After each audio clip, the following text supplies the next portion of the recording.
Aix-en-Provence, depuis pas mal d'années, c'est un festival qui tourne autour de Mozart. Et donc Così fan tutte, qui est le premier opéra de Mozart à avoir été donné ici à l'Archevêché en 1948, revient à l'affiche dans une production mise en scène par Christophe Honoré et dirigée par Louis Langrée.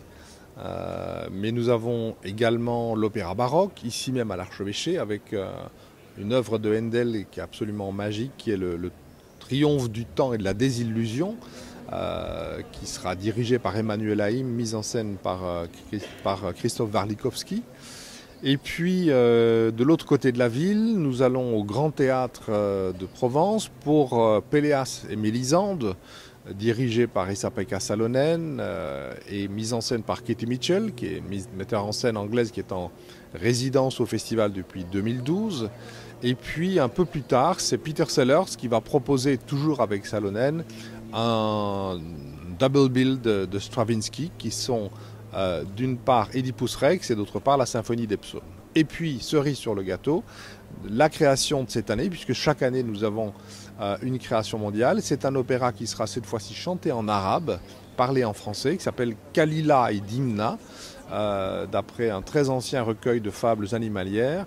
Et donc c'est une manière de revisiter à la fois notre culture héritière de la route de la soie, et puis d'avoir un regard sur les questions du pouvoir aujourd'hui. C'est un compositeur franco-palestinien, Monet Madouane, qui a écrit cet opéra avec deux librettistes, un Syrien et une Française. Une programmation d'opéra, elle s'écrit 3 à 4 ans à l'avance, mais certaines choses peuvent prendre beaucoup plus de temps. Les créations, très souvent, prennent 5, 6, 7 ans. Je dirais que créer un opéra en arabe, c'est une idée que je poursuis depuis une dizaine d'années. Parce que c'est un petit peu en dehors des normes, il faut aller chercher les artistes qui puissent se comprendre, etc. Voilà, donc il y a des choses qui se réalisent dans un temps plus court, mais je dirais que chacun des projets que nous présentons cette année-ci, il nous a fallu 3, 4 ou 5 ans pour le construire. Ce que je voudrais que le public retienne, c'est que l'opéra, c'est un art vivant. C'est un art d'aujourd'hui qui a un passé prodigieux, mais qui est un art qui donne du sens au monde dans lequel on vit.